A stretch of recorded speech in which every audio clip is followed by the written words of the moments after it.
Thanks very much to all the organizers of the seminar. I'm very honored to have been invited to speak. Now we have two seminars this week and next week, and we have several speakers. So for that reason, I've decided to focus on in some detail about a topic I might not otherwise have addressed. That's the track record of the Carter Center in Venezuela. Much of this material is covered in the book I wrote with Justin Fudor, but I'll also put online this talk, or at least the outline of it. It includes citations there if people are interested later to look at it. Uh, the Carter Center will be observing the upcoming presidential election of Venezuela. So I'm going to explain why Venezuela's government allowing the Carter Center to do this on July 28th is actually a huge concession. And I'll argue that Venezuela would be more than justified in telling the Carter Center to stay away. Now, why am I doing that? I mean, the Carter Center is not an organization whose track record stands out as bad compared to other US-based NGOs, think tanks, and corporate media outlets. In 2004, when Hugo Chavez won a recall referendum by a 20-point margin, the Carter Center refuted statistical arguments that were put forward by the likes of Venezuelan economist Ricardo Hausmann, claiming that the election had been stolen. The Carter Center actually went to the trouble of hiring statisticians to refute Hausmann's arguments. Okay, but please bear in mind, that was a good thing, but please bear in mind, this was a 20-point victory that Chavez had achieved in 2004. The level of fraud required to pull that off would have left a mountain of evidence. So we should not get carried away praising the Carter Center for refuting Hausmann's arguments. I mean, if you can't defend a 20-point victory with a ballot counting system as good as Venezuela's, then really what good are you? I mean, defending that victory was the bare minimum you would do if you had any integrity or competence at all. But defending a 20-point victory in 2004 is not all there is to the Carter Center's track record. Now, consider that in 2002, only 4 days after a military coup briefly ousted Hugo Chavez, and there was an op-ed by Jennifer McCoy that appeared in the New York Times. Jennifer McCoy was the Carter Center's director for the Americas.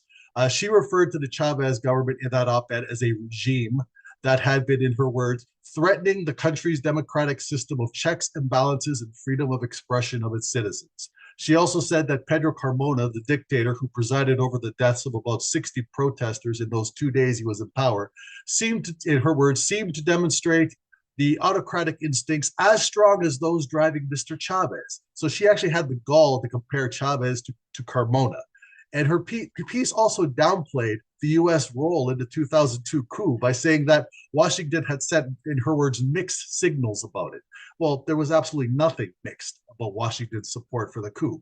Aside from U.S. officials parroting Carmona's justification for the coup, the IMF, whose Latin American policy is run by Washington, immediately stepped forward to publicly offer Carmona's dictatorship loans. In fact, the IMF official who did that was a former U.S. State Department official, Thomas Dawson. Now, in the U.S., and I'd say in the West in general, we come under a lot of pressure to let things like this pass, to support politicians or groups who offer very limited dissent against Western imperialism and ignore that they reinforce very toxic imperial assumptions the way Jennifer McCoy did in that op-ed. Now, consider a widely cited remark by former US President Jimmy Carter, who of course founded the Carter Center. He said in 2012 that Venezuela's ballot counting system was the best in the world. Okay, that's I think true. And as somebody who's personally observed Venezuela's elections, it's extremely impressive. But bear in mind, again, let's not get carried away in praising him for saying that. When did he say it? In 2012. Venezuela's economy under Chavez was in the best shape it had ever been in its entire history, if you consider a wide range of development indicators. And even if you just look very narrowly at real GDP per capita by itself, that was close to its historic peak in 2012. So it's not surprising under these conditions that existed in 2012 that the liberal end of the US establishment, represented by people like Carter, would not be in full attack mode against Chavismo. But jump ahead to 2019, February of 2019, things were drastically different. The US under Trump pulled an aid stunt at the Colombian border that had many of us very concerned that the US might possibly invade Venezuela at that time. By that time, in February of 2019, Venezuela's economy had been devastated by a deep and sustained drop in oil prices, combined with the impact of crippling U.S. Sanctions for several years. I mean, what was Carter saying then in February of 2019? I mean, the Carter Center put out a statement at that time, February 2019, attacking Maduro's government. The statement accused Maduro of having misused Carter's praise for Venezuela's ballot counting system in 2012.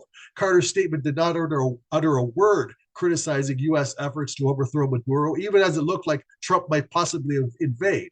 Not a word criticizing U.S. sanctions that became undeniably murderous since 2017.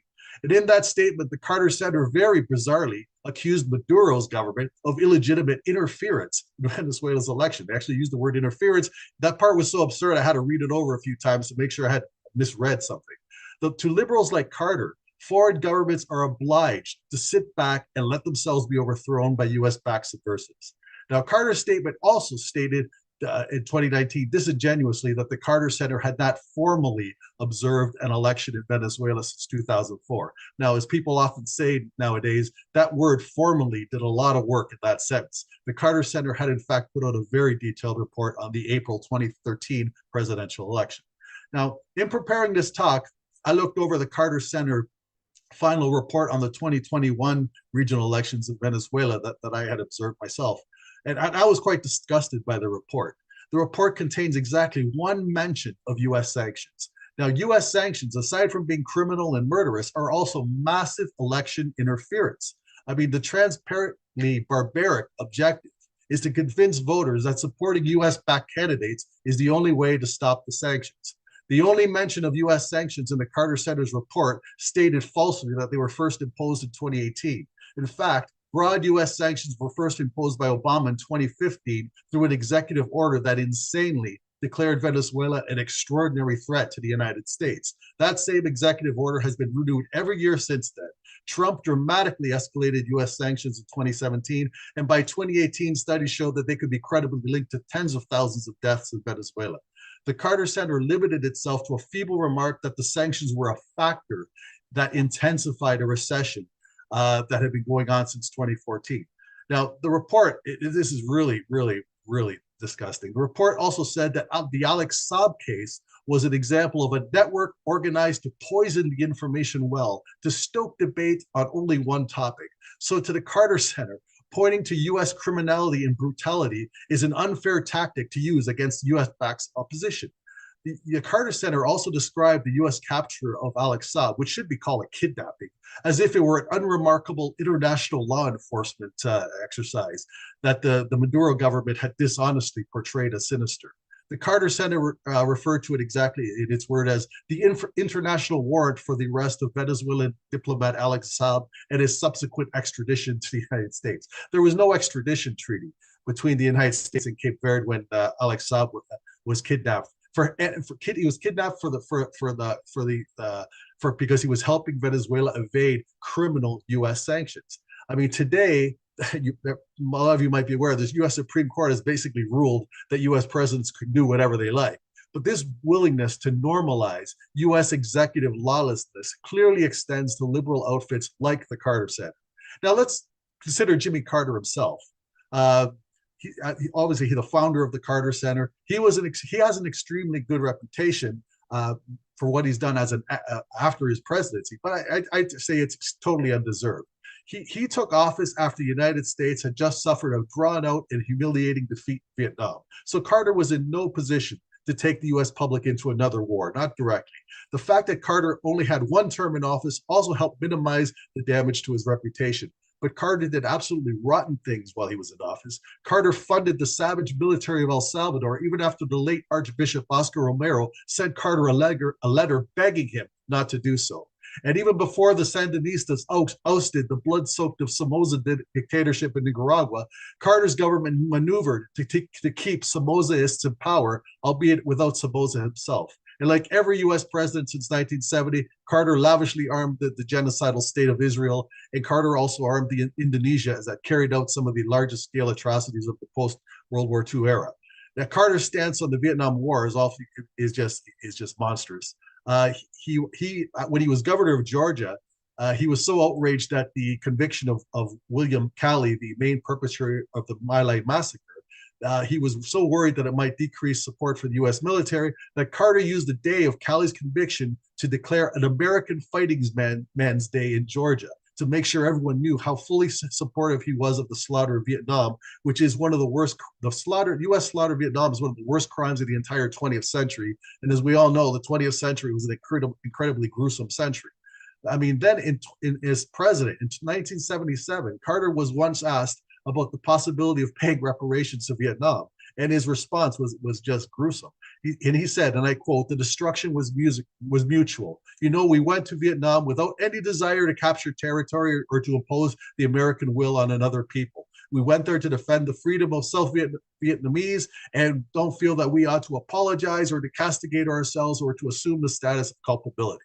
Okay, so please, let's never go easy on the Carter Center or on Jimmy Carter or expect very much from them. Let's keep our eyes open about the kind of institution they are and what they're likely to say about the election that's coming up on July 28th. We who live in the imperial core should try to spread the word about how amazingly tolerant of U.S.-backed sedition the Venezuelan government has been over the last 22 years. I'd say that inviting the Carter Center is just another example of that tolerance that it has for people that really don't deserve to be in Venezuela at all to monitor anybody's election.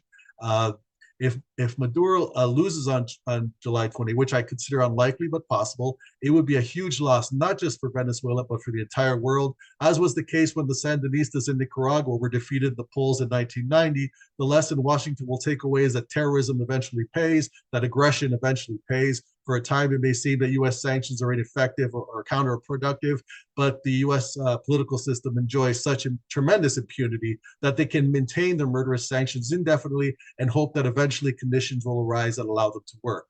So again, watch the Carter Center very carefully. Do not give them any credit for having integrity, and watch them very carefully. Don't go easy on them. That's the message of my talk. Thank you.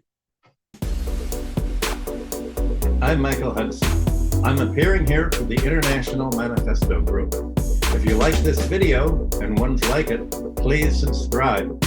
For more information, go to the address on the screen.